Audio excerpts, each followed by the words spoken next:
Welcome, and thank you for joining us today on SOS for Breath, the Medicare Oxygen Therapy Access Crisis. We appreciate the support of the Congressional COPD Caucus in bringing you this program.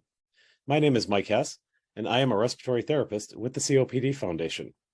Our goal with this presentation is to more clearly illustrate the significant barriers that people with COPD and other chronic lung conditions face while attempting to access supplemental oxygen therapy. Oxygen therapy is a mainstay treatment for many living with these breathing problems, yet the solutions we are currently able to offer them are often not conducive to allowing this population to stay healthier, to engage in their communities, and to be involved with their friends and families. During the course of this program, we will hear from an expert in pulmonology who will help us understand the goals of oxygen therapy, as well as how changes in Medicare policy have had a powerfully negative impact on access to oxygen therapy and related services. We will also hear from two people currently prescribed oxygen therapy who will help us understand their experiences with this treatment and how access has the potential to directly impact lives. Finally, we will discuss how you can help us modernize Medicare oxygen therapy policy so that everyone who needs this important therapy can obtain it in a manner that ensures that they continue to live their best possible lives. First off, it is my pleasure to introduce Dr. Anand Iyer, a pulmonologist from UAB, the University of Alabama at Birmingham. Dr. Iyer?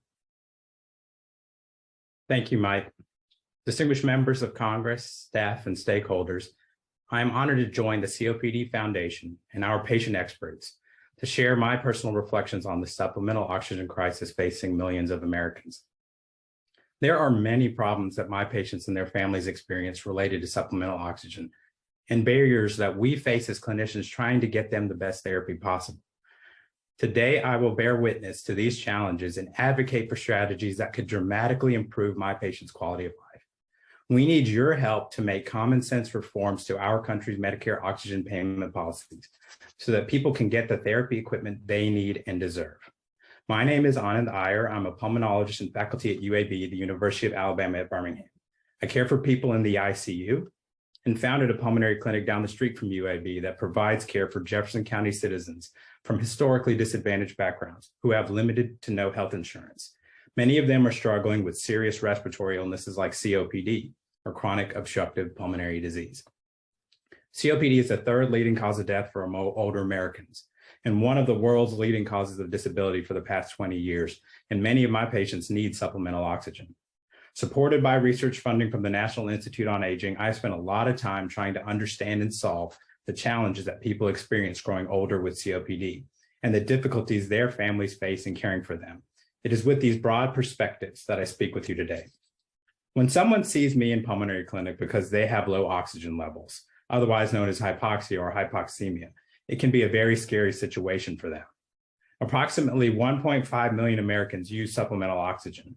In the clinic, we measure oxygen levels using a device called a pulse oximeter placed on a person's finger. Some people have low oxygen levels while they're sitting, others only when they're moving around.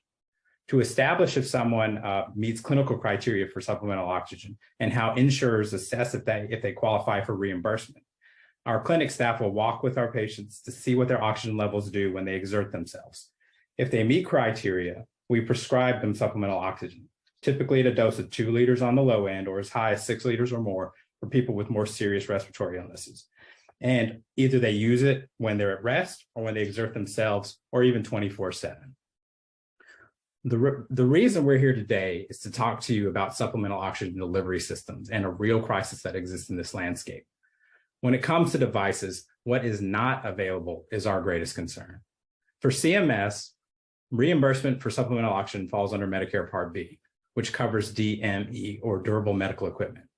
The typical setup for supplemental oxygen involves two main components: a home oxygen concentrator and portable oxygen cylinders.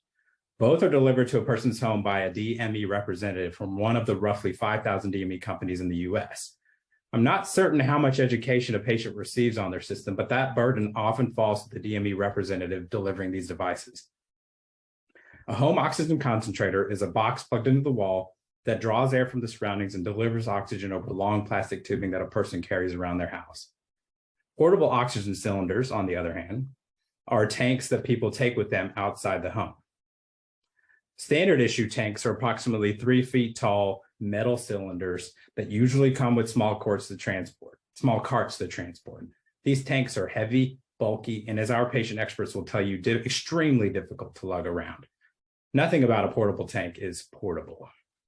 In my research and interviewing people living with COPD and their family caregivers, the lack of supplemental oxygen portability is one of their greatest challenges. This is especially concerning to them as they grow older and suffer with issues related to frailty, arthritis, poor mobility, and falls. Supplemental oxygen is supposed to be liberating. It's there to help people maintain their oxygen levels so they can get out of their house and feel less short of breath. However, to my patients, a bulky portable oxygen cylinder significantly restricts them and often becomes a ball and chain that isolates them to their home and makes it difficult to attend clinic visits, go to church, work, take walks, and participate in their communities like they want. Imagine how isolating and lonely that is. Instead, wouldn't it be wonderful if we had broader access to truly portable and lightweight options? Well, those options do exist, but they're rare and often too expensive. These include smaller portable oxygen cylinders, portable oxygen concentrators, and liquid oxygen. A small portable oxygen cylinder, or an M tank, weighs approximately 5 to 10 pounds and can fit into a bag with a strap to wear over the shoulder. Similarly, a portable oxygen concentrator is also a lightweight option that is easy to carry around. Every single patient of mine who needs supplemental oxygen asks for these options. They are amazing systems that help a person achieve independence and improve their mobility. However, they have drawbacks. First, the size of a small M tank limits the oxygen supply to only a few hours or much less depending on how much oxygen a person needs. So that's not much time to get out of the house. Second, the market has become saturated with portable oxygen concentrators online that are not regulated nor FDA evaluated. Patients may try to obtain these without prescription, which is not recommended. Finally, portable oxygen concentrators are very costly, averaging $1,500 to $3,500 to buy and approximately $200 per week on average to rent. Though Medicare may cover up to 80%, it still leaves a person paying $40 per week on average. For my patients here in Birmingham who have limited to no health insurance, these costs are simply not tenable. My patients are already struggling with the hard decisions of deciding how to pay for a bus pass, rent, or their inhalers. Why aren't there other options? Well, there used to be a really good option and probably the best one, liquid oxygen, but that disappeared from the market. And I'll tell you why in just a moment. Liquid oxygen uses compressed liquid oxygen in a small tank that can be easily refilled at home from a stationary container. A liquid oxygen tank is portable and long-lasting and can deliver much higher levels of flow for those who need it. Patients will tell you that liquid oxygen really helped them maintain their independence and mobility, and the system can last all day so people can continue to work while using it. Plus, it's not reliant on electrical power, so it's perfect when the power grid goes down. Unfortunately, liquid oxygen virtually disappeared from the market, most likely due to the Durable Medical Equipment, Prosthetics, and Supplies competitive program. Medicare implemented the competitive bidding program in 2011 to award contracts to DME suppliers with the best prices. While it set out to save money and improve quality, the CBP competitive bidding program radically changed the supplemental oxygen landscape in a negative way for patients, created significant access issues, and resulted in major supply-demand mismatches. For example, between 2013 and 2019, the number of Medicare beneficiaries using portable oxygen concentrators increased by 115%, and those for standard oxygen tanks increased by 22%. But the number of DME suppliers decreased by 39% for both. These resulted in dramatic increases in the number of claims for suppliers that small DME companies could not compete with, especially in rural areas. Furthermore, liquid oxygen essentially disappeared in the past decade, with beneficiaries who used it dropping by nearly 90% and DME suppliers of liquid oxygen dropping by 73%. In addition, the lack of revenue generated by oxygen equipment has provided very little incentive for manufacturers to innovate. The underlying technology for home oxygen concentrators, for example, is heavy, noisy, and has not changed significantly over the 40 years they have been widely available. That impact trickled down to me as a clinician who, along with my respiratory therapist, have to go through the headaches of trying to navigate the supplemental oxygen crisis every week. When we try to get oxygen for our patients, we run into so many barriers. These include variability in what is available and offered, confusing criteria for reimbursement, different rules on how many tanks a person gets, whether these tanks can be delivered to the home or a person who can barely breathe must go and pick them up, whether they can get smaller M tanks or portable oxygen concentrator, if those smaller tanks are included in their total monthly count, and how much, if any, education they receive from a DME representative. It's a mess. The list of barriers go on and on. Ultimately, who suffers? Patients and their families. When my patients with serious respiratory illnesses need supplemental oxygen, especially when they grow older, I want them to have what they deserve, a system that is inexpensive, lightweight, long-lasting, and easily portable to facilitate their mobility, independence, and quality of life. This is how they can continue to be engaged in their communities rather than being isolated to their home. The system, unfortunately, is not set up to help do this. Distinguished members of Congress, staff, and stakeholders, we need your help to reform Medicare supplemental oxygen policies to make them truly patient-centered. We must restore the liquid oxygen market and make it affordable. Liquid oxygen is the best and most portable option. We must end the competitive bidding program, expand access and reimbursement for smaller tanks and improve portable concentrators, streamline the supplemental oxygen application process, and harness the skill set of highly trained respiratory therapists to help with education and monitoring and ensure they are reimbursed well. With your help, we can end the supplemental oxygen crisis. I thank you all for the time today, and now turn your focus to the perspective of our patient experts. Their stories will help you understand the profound difference that taking a patient-centered approach to supplemental oxygen access can make in someone's life. Thank you. Hello, my name is Joan Napolitano. I live on Long Island, New York, in a senior housing community. I am 76 years old and I have been retired since 2011. I worked for a major defense corporation for 40 plus years. I have a son, 2 grandkids, and 1 great-grandchild. My granddaughter is a disabled Army veteran. I have Medicare Plus, a supplemental policy for my health insurance.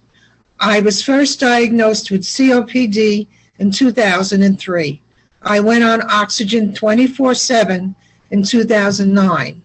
My doctor prescribed liquid oxygen, and I was loaned a small portable unit by my durable medical equipment supplier. Later, while still working, I was given a larger unit which could last up to 9 hours. It was unobtrusive, easy to carry. It had a backpack, so my hands were free. I went everywhere with it.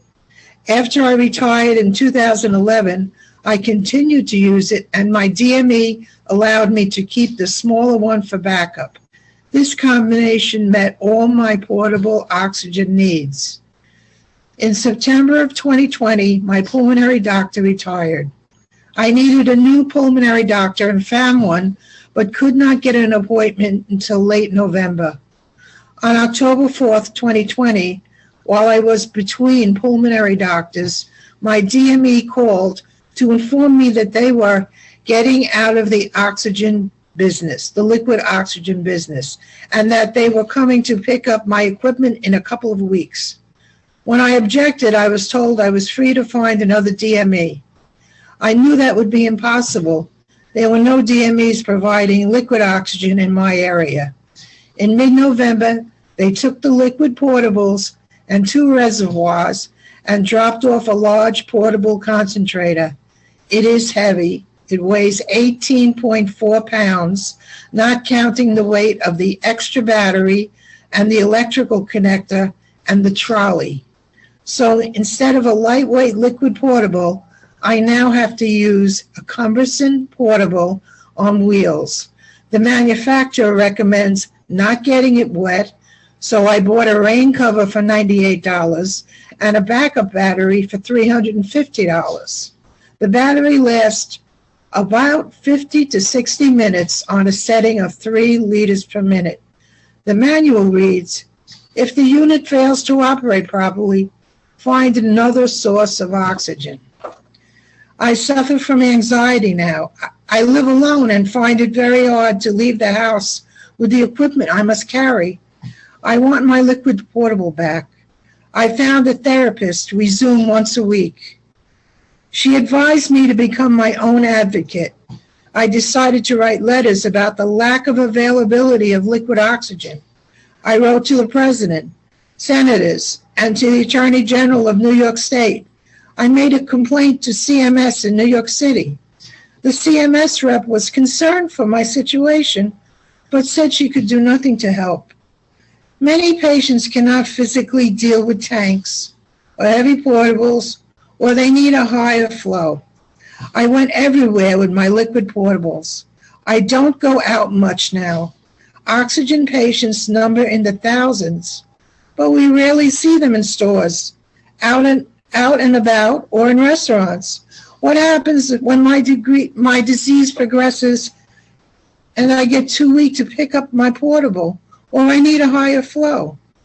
Why has Medicare CMS seen fit to cut reimbursement for something as important to life as oxygen? Small suppliers all over the country have gone out of business or have been gobbled up by larger suppliers who have mostly discontinued liquid oxygen, which for them is the more expensive option. This is a terrible situation. Am I to be a prisoner of my disease? Medicare is a wonderful program, but it has its faults, and the difficulty in providing sensible, portable solutions for oxygen patients clearly shows it. The reimbursement for liquid oxygen must be increased. Oxygen patients like myself want their freedom back. We want to spend time outside with our families and friends and enjoy life. We need to have a proper equipment to be able to leave our houses in confidence. I will continue to fight. Though one voice won't matter, thousands of voices will. And there are over 400,000 members of the COPD Foundation alone. As Mahatma Gandhi said, be the change you want to see in the world. So I am asking you to help me see this change through. Thank you.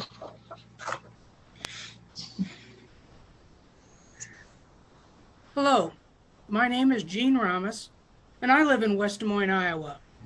I have 3 children, 5 grandchildren, and 2 great-grandchildren.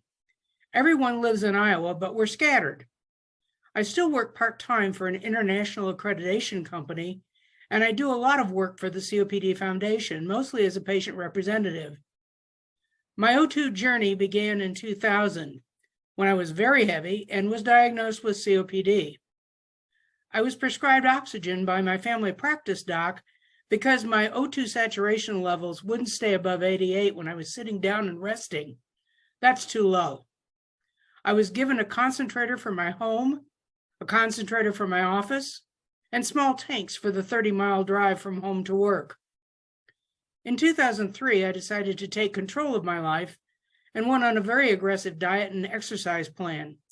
Long story short, I lost over 100 pounds and didn't need oxygen for anything at that time. Fast forward 12 years, however, and I realized that I needed oxygen for exercise and then for travel. At that time, I was smarter, and I knew exactly what I wanted. I wanted liquid oxygen and a specific dispensing device. I got exactly what I asked for and have had it ever since. And ever since, I've been worried, sort of in the back of my brain, that sooner or later it was going to be taken away because of competitive bidding. However, the local DME office couldn't have been more helpful. At the time they delivered the first liquid reservoir, they didn't have the dispensing unit that I wanted, but those dispensing units were being manufactured less than 20 miles away, so the driver went to the factory, picked up one of them fresh off the line, and delivered it with a reservoir. He showed me how to fill it, and I was on my way. Until March 2020, I was able to travel for both business and pleasure, sometimes flying as much as 2 or 3 times a month. The DME staff were able to set up my travel arrangements, and we worked out a system that pretty much guaranteed that equipment would be waiting for me when I arrived at my destination. That worry about losing liquid at the back of my brain has definitely moved front and center. I'm aware of it each time my liquid reservoir is delivered. Unfortunately, my local DME office has seen an almost 100% turnover in staff, and the people who took such good care of me over all those years have either moved on or retired, and I think that the chances of losing liquid are much, much greater. It's impossible to get liquid when I travel, and if I go by air, I have to make do with a stationary concentrator and tanks. That works, but sometimes I have to carry 2 tanks that weigh about 8 pounds each to ensure that I'll have enough liquid or enough oxygen to last through the day, depending on how active I need to be. It makes it much harder to be able to do the work I need to do while worrying that I'll run out of oxygen. Access to liquid would make life significantly less stressful. Having liquid has certainly made my life much easier. I have a dispenser that will last me a whole day if I'm careful, so I can do as many errands as I want. I can go to a movie or the HD opera performances at my local theater, and I can drive 30 miles to have lunch with a friend without having to worry about being able to carry or manipulate a heavy tank or wonder if the battery in my portable unit will last. I can get a portable liquid reservoir that fits in my car, so I can easily drive to see my family and see the milestones my youngest great-grandchild achieves. I can attend graduations, family holidays, and other celebrations. For many years, my tagline on my email was, and still is, exercise not only lets me live, it enables me to have a life. I think I might change that to liquid oxygen not only lets me live, it enables me to have a life. Having a life is really all we want. Adequate and appropriate oxygen equipment and supplies make that possible. Thank you.